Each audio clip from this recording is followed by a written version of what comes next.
What happens when one of Hollywood's most beloved stars walks onto a morning show set expecting a friendly chat, only to be blindsided by a host who seems determined to tear him down? In just 40 seconds, a casual interview spiraled into one of the most shocking confrontations in live television history, leaving viewers stunned and a superstar walking off set. Tom Holland arrived at the Today Show studio that morning with his signature bright smile, ready to promote his latest project. The atmosphere seemed normal at first. The cameras were rolling, the audience was excited, and the panel was assembled. Savannah Guthrie sat in her usual spot, flanked by Hoda Kotb and Al Roker, with Craig Melvin rounding out the group. "Welcome back, everyone. We have a very special guest joining us this morning," Savannah announced, her voice carrying that practiced television cheerfulness. "Please welcome the amazing Tom Holland." Tom walked onto the set, waving to the audience as they erupted, in applause. He took his seat across from the panel, still smiling, completely unaware of what was about to unfold. "Tom, thanks so much for being here," Hoda said warmly, genuinely pleased to see him. "Thanks for having me. It's great to be here," Tom replied, settling into his chair. "So, let's talk about your new film," Savannah began, but there was something in her tone that seemed slightly off, a sharpness that hadn't been there moments before. "You've been doing a lot of action movies lately. Do you ever worry that you're being typecast, or is this just the only kind of role you can actually handle?" The studio fell into an uncomfortable silence. Hoda's smile faltered. Al shifted in his seat. Tom's expression changed from friendly to confused. "I'm sorry, what?" Tom asked, clearly caught off guard. "I mean, it's a valid question," Savannah continued, leaning forward with a smile that didn't reach her eyes. "You've been playing the same type of character for years now. Some people might say you're a one-trick pony." "Savannah," Craig interjected, trying to redirect. "I think Tom has shown incredible range in his career." "Has he, though?" Savannah shot back, not even looking at Craig. Her eyes remained fixed on Tom. "I'm just asking what everyone's thinking." Tom took a deep breath, maintaining his composure. "I think if you actually watch my films, you'd see that I've taken on quite diverse roles. I've done drama, I've done action, I've done historical pieces." "Right, but let's be honest," Savannah pressed on, her voice dripping with condescension. "You got lucky with one big franchise, and you've been riding that wave ever since. Without that superhero suit, would anyone even know who you are?" The other panel members exchanged shocked glances. Hoda looked like she wanted to intervene, but seemed frozen. Al cleared his throat nervously. "That's incredibly disrespectful," Tom said quietly, his jaw tightening. "I've worked very hard to get where Oh, worked hard?" Savannah laughed, and it wasn't a pleasant sound. "You were born into privilege, went to a fancy performing arts school, and landed the role of a lifetime before you were even old enough to drink legally in this country. That's not hard work. That's luck and connections." "Savannah, come on," Al finally spoke up. "That's not fair." "I'm just being real, Al," Savannah snapped at her colleague. "Someone has to ask the tough questions instead of just lobbing softballs and kissing up to celebrities." Tom's face had gone from confused to genuinely hurt. "I don't understand why you're attacking me. I came here to have a conversation about my work." "And we are having a conversation," Savannah replied with mock innocence. "I'm sorry if you're not used to people challenging you. I suppose when you spend all your time surrounded by yes men and publicists who tell you how wonderful you are, it must be quite shocking to meet someone who sees through all of that." "This is unprofessional," Tom said, his voice steady, but his hands gripping the arms of his chair. "I've done nothing to you." "Unprofessional? That's rich coming from someone who's made a career out of playing dress-up and pretending to be other people," Savannah shot back. "Tell me, Tom, what real skills do you actually have? If the acting thing dried up tomorrow, what would you do? Do you have any actual education? Any real-world experience?" Hoda finally found her voice. "Savannah, I think we should move on to. Move on to what, Hoda? Savannah interrupted, turning on her co-host. More fake enthusiasm? More scripted questions designed to make our guests feel special? I'm tired of the phoniness. Let's have a real conversation for once. Tom stood up, beginning to remove his microphone. I think I'm done here. Oh, you're leaving? Savannah said with exaggerated surprise. What a shock. Can't handle a little criticism? This is exactly what I'm talking about. Your generation can't deal with anyone questioning you. This isn't criticism, Tom said, his voice rising slightly. This is you being cruel for no reason. Criticism would be constructive. This is just mean-spirited. Mean-spirited? Savannah repeated mockingly. You want to talk about mean-spirited? Let's talk about how celebrities like you make millions of dollars for playing pretend, while real people, people with actual important jobs, struggle to pay their bills. Let's talk about the disconnect between your world and reality. What does that have to do with me personally? Tom asked, genuinely bewildered. I'm not responsible for income inequality in the world. But you benefit from it, Savannah countered. You parade around in your designer clothes, living in your mansion, completely out of touch with how normal people live. And then you come on shows like this expecting us to fawn over you. Craig tried again. Savannah, I really think we need to. Need to what, Craig? Savannah's voice was sharp. Protect the poor little movie star's feelings. He'll be fine. He'll go back to his privileged life and forget all about this. You don't know anything about my life, Tom said, and there was real emotion in his voice now. You don't know what I've been through, what I've worked for, or who I am as a person. You've decided who you think I am based on nothing. I know exactly who you are, Savannah said coldly. You're another entitled celebrity who thinks the world owes them something just because they're famous. I have never acted entitled, Tom protested. I've always tried to be respectful and kind to everyone I meet. Oh, please, Savannah rolled her eyes dramatically. The humble movie star routine. How original. Do you practice that in the mirror? Al stood up at this point, looking genuinely upset. Savannah, this has gone too far. Tom is our guest. And as our guest, he should be able to handle some honest conversation, Savannah replied, not backing down an inch. Unless, of course, he's too fragile for that. Honest conversation? Tom's voice was incredulous now. You haven't asked me a single genuine question. You've just been attacking me since I sat down. If you feel attacked by simple questions, that says more about you than it does about me, Savannah said with a smirk. Those weren't simple questions. Those were accusations, Tom countered. There's a difference between journalism and just being hostile. Journalism? Savannah scoffed. This is morning television, Tom. It's entertainment. And right now, you're not very entertaining. You're actually quite boring when someone isn't feeding you lines or directing your every move. Hoda stood up now too, reaching out toward Tom. Tom, I'm so sorry about this. This isn't how we normally do things here. Don't apologize for me, Hoda, Savannah snapped. I'm not sorry. Somebody needed to pop this kid's bubble. I'm 28 years old, Tom said, his patience clearly wearing thin. I'm not a kid. You act like one, Savannah retorted, running away the moment someone doesn't treat you like you're special. I'm not running away. I'm choosing not to sit here and be insulted on live television, Tom clarified, fully removing his microphone now and setting it on the chair. So sensitive, Savannah muttered, loud enough for the microphones to catch. Sensitive? Tom paused, turning back to face her. Is that what you call having boundaries? Because I'd call it self-respect. Call it whatever helps you sleep at night in your mansion, Savannah retorted. Why do you keep bringing up where I live or what I have? Tom asked, genuinely trying to understand.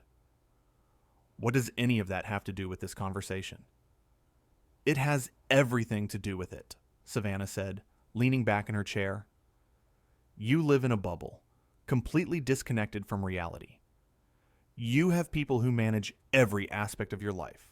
You probably haven't pumped your own gas in years. Actually, I pump my own gas all the time, Tom said calmly. I also do my own grocery shopping. I clean my own house, and I try to live as normally as possible. But even if I didn't, even if I had people helping me with those things, that wouldn't make me a bad person. No, but it would make you out of touch, Savannah pressed. Out of touch with what exactly? Tom challenged. I spend time with my family. I have friends outside the industry. I travel.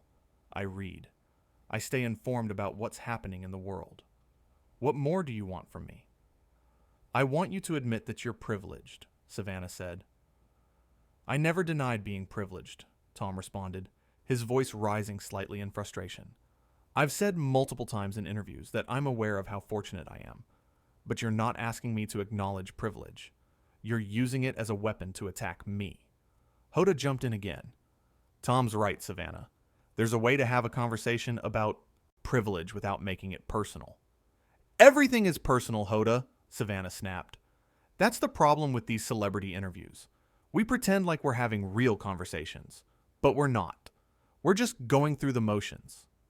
Then have a real conversation, Tom said, his voice steady despite the clear frustration on his face. Ask me real questions. Ask me about my views on social issues. Ask me about what I'm doing with my platform. Ask me about the causes I support. But don't just attack me and call it journalism.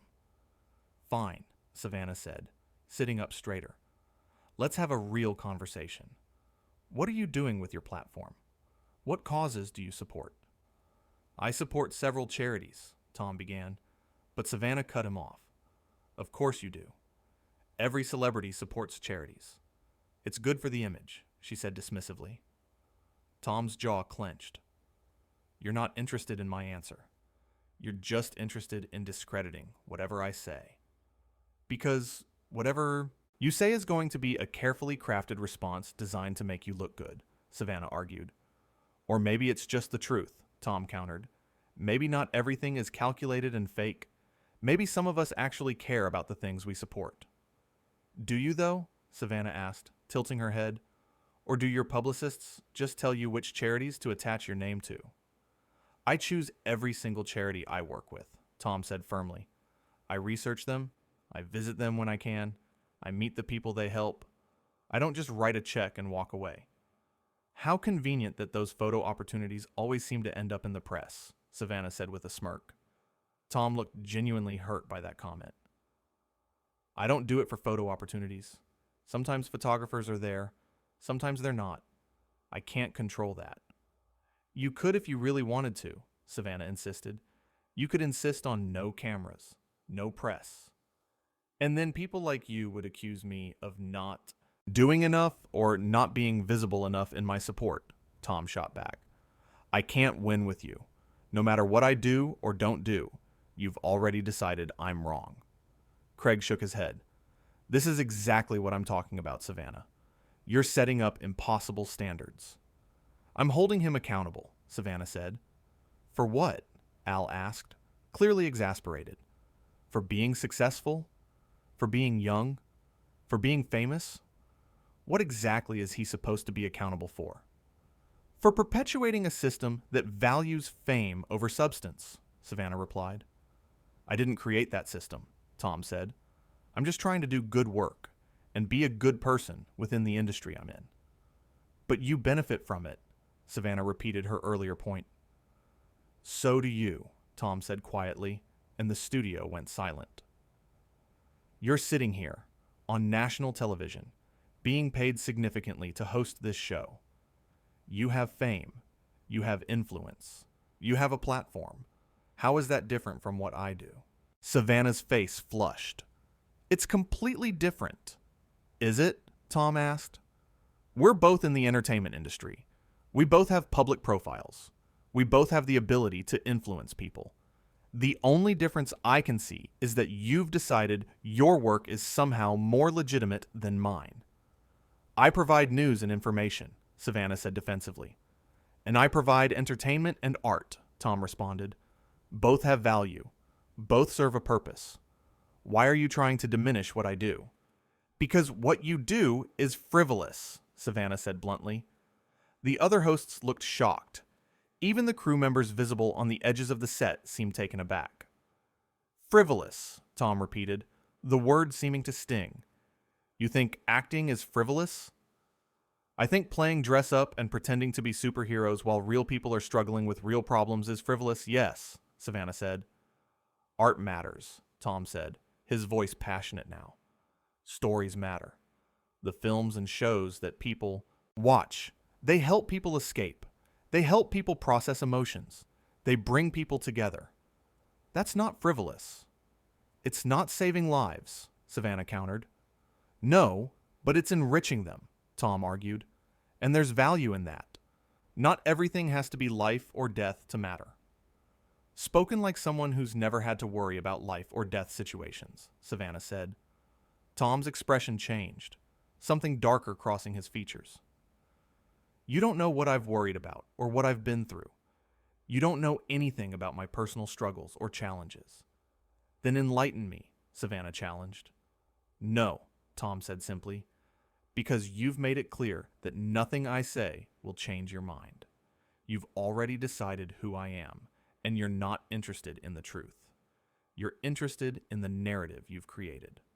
The truth is, you're a privileged kid who got lucky, Savannah said. I was a privileged kid who worked hard and got opportunities, Tom corrected. Those things aren't mutually exclusive. Yes, I had advantages. Yes, I had support. But I also put in years of training, hours of practice, countless auditions where I was rejected. I earned my success, even if I started from a better position than some people. And you want a medal for that? Savannah asked sarcastically. No, Tom said, his voice weary.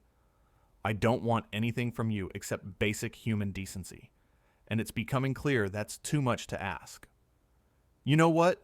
Tom said, turning to face her directly. I came here in good faith. I was excited to be on this show. I've watched it for years, and I've always respected the people who work here.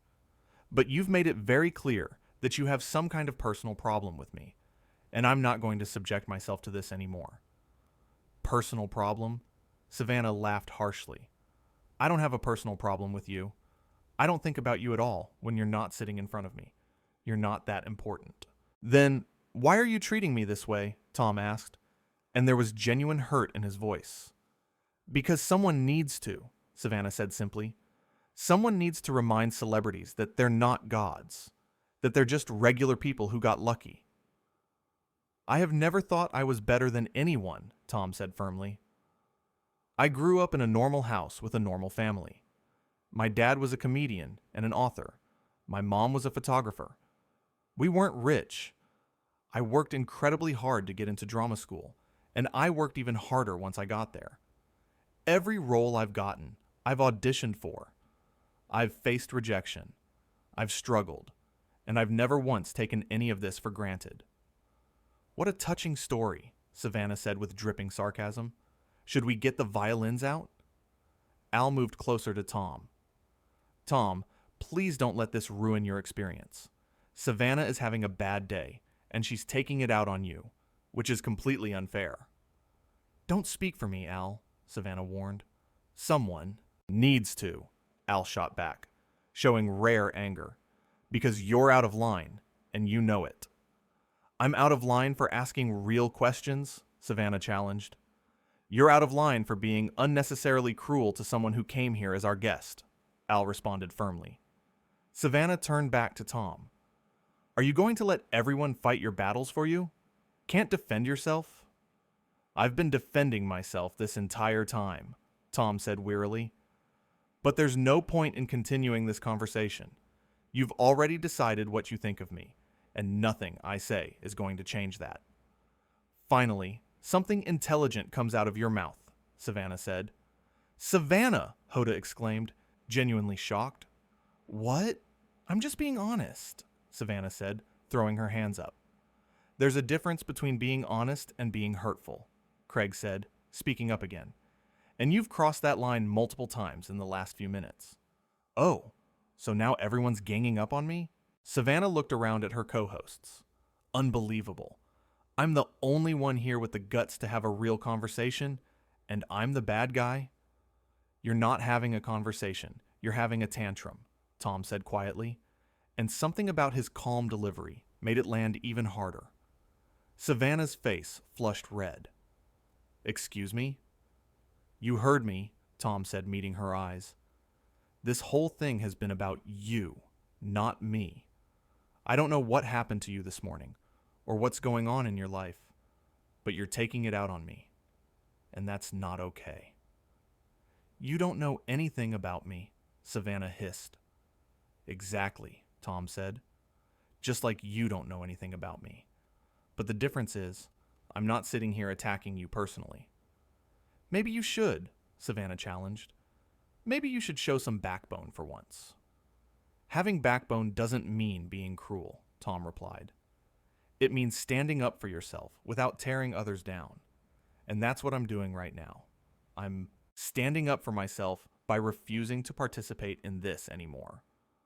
So you are leaving, Savannah said triumphantly, as if she'd won something. Yes, I'm leaving, Tom confirmed, because I have more respect for myself than to sit here and let you use me as your punching bag. Tom, please, Hoda said, reaching out to touch his arm gently. Let us fix this. We can take a break, regroup, and start over. Tom shook his head, offering Hoda a sad smile. I appreciate that, Hoda. I really do. But I don't think there's any coming back from this. The damage is done. Don't be so dramatic, Savannah interjected. It was just a conversation. No, Tom said firmly, looking at her one last time. It was an ambush, and I'm not interested in being ambushed. Al stepped forward, extending his hand to Tom. I'm truly sorry about this. You didn't deserve any of what just happened. Tom shook his hand. Thank you, Al. I appreciate that. This is ridiculous, Savannah muttered, crossing her arms. Making a mountain out of a molehill. A molehill? Craig repeated, staring at Savannah in disbelief. You essentially called him talentless, privileged, boring, and a child. How is that a molehill? I was challenging him, Savannah insisted. That's what interviewers do. No, Craig said, shaking his head. Interviewers ask tough questions. They don't launch personal attacks. There's a difference, and you know it. Tom picked up his jacket from where it had been resting on the back of his chair. The audience sat in stunned silence, unsure of what to do or how to react. This wasn't the fun, light-hearted morning show they'd come to see. Before I go, Tom said, addressing the camera directly, I just want to say to anyone watching at home, especially young people, that you never have to tolerate being treated poorly. I don't care who the person is or what position they hold. Your dignity matters. Your feelings matter. And it's okay to walk away from situations that are harmful to you. Oh, now you're giving life lessons, Savannah said with a bitter laugh. How noble. Tom ignored her, continuing to speak to the camera. I also want to say that I'm grateful for the opportunities I've had in my career. I don't take them for granted. I know I'm fortunate, and I try to use my platform responsibly. But being fortunate doesn't mean I deserve to be disrespected. Are you done with your speech? Savannah asked impatiently. Tom finally looked at her again. Yes, I'm done. I hope whatever is bothering you gets better. I genuinely mean that. His kindness in the face of her hostility seemed to catch Savannah off guard for a moment. Her expression flickered, something like shame crossing her features, before she masked it with indifference. I don't need your pity, she said stiffly. It's not pity, Tom said softly. It's empathy. There's a difference. With that, he turned and walked toward the exit. Al, Hoda, and Craig all looked devastated. The audience didn't know whether to applaud or sit in silence. Most chose silence, the weight of what they'd witnessed too heavy for casual applause. Tom, wait, Hoda called out, but Tom raised his hand in a gentle wave without turning around. Let him go, Savannah said coldly. He's made his point. What is wrong with you? Craig turned on Savannah, his voice shaking with anger. That was one of the most unprofessional things I've ever witnessed. Oh, please, Savannah dismissed. He's fine. He's a celebrity. He'll cry into his money later. That's not the point, Al said, his voice tight. The point is that we brought someone onto our show and made them feel unwelcome and attacked. That's on us. That's on you. I'm not apologizing for speaking my mind, Savannah said defiantly. No one's asking you to apologize for speaking your mind, Hoda said, and there was a tremor in her voice. We're asking you to recognize that there's a way to speak your mind without being cruel. And you were cruel, Savannah. You know you were. Tom had reached the studio door now. He paused for just a moment, his hand on the handle, as if considering whether to turn back. But then he pushed through, and he was gone. The studio fell into an awkward silence. The cameras were still rolling. The producers were probably losing their minds in the control room. This was live television, and there was no taking any of it back. Well, Savannah said, trying to regain some composure. That was unexpected. Unexpected? Al repeated, staring at her in disbelief. It was inevitable. You pushed and pushed until he had no choice but to leave. He chose to leave, Savannah corrected. No one forced him. You did everything but physically push him out the door, Craig said, his frustration evident. I asked him some questions, Savannah insisted, but there was less conviction in her voice now. If he couldn't handle them, that's not my fault. Those weren't questions, Hoda said, quietly. Those were attacks, and you know it. Savannah opened her mouth to respond, then closed it. For the first time since Tom had walked onto the set, she seemed at a loss for words.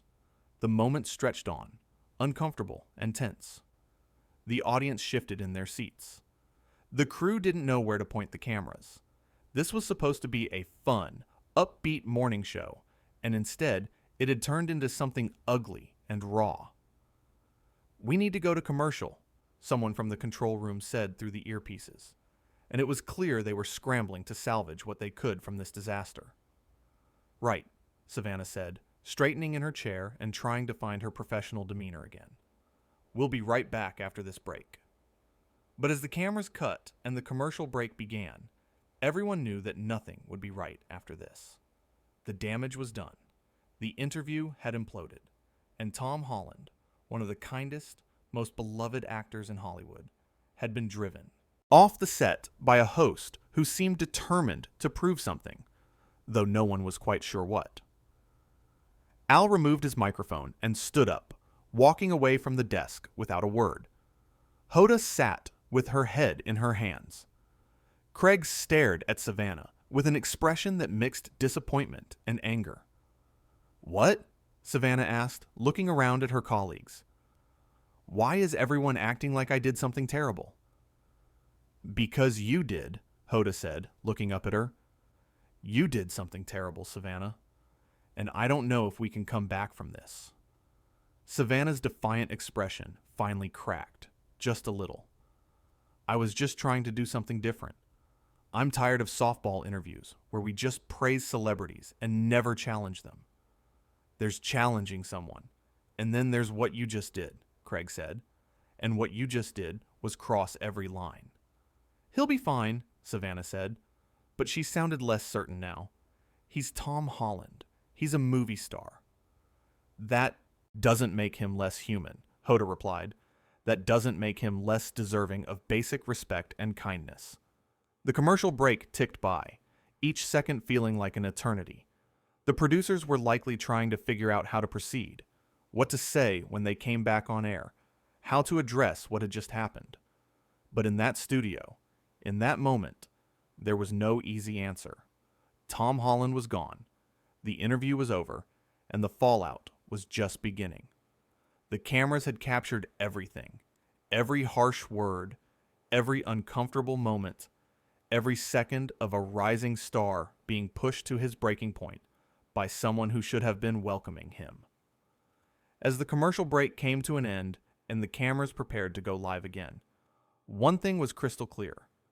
This wasn't just a bad interview. This wasn't just an awkward moment.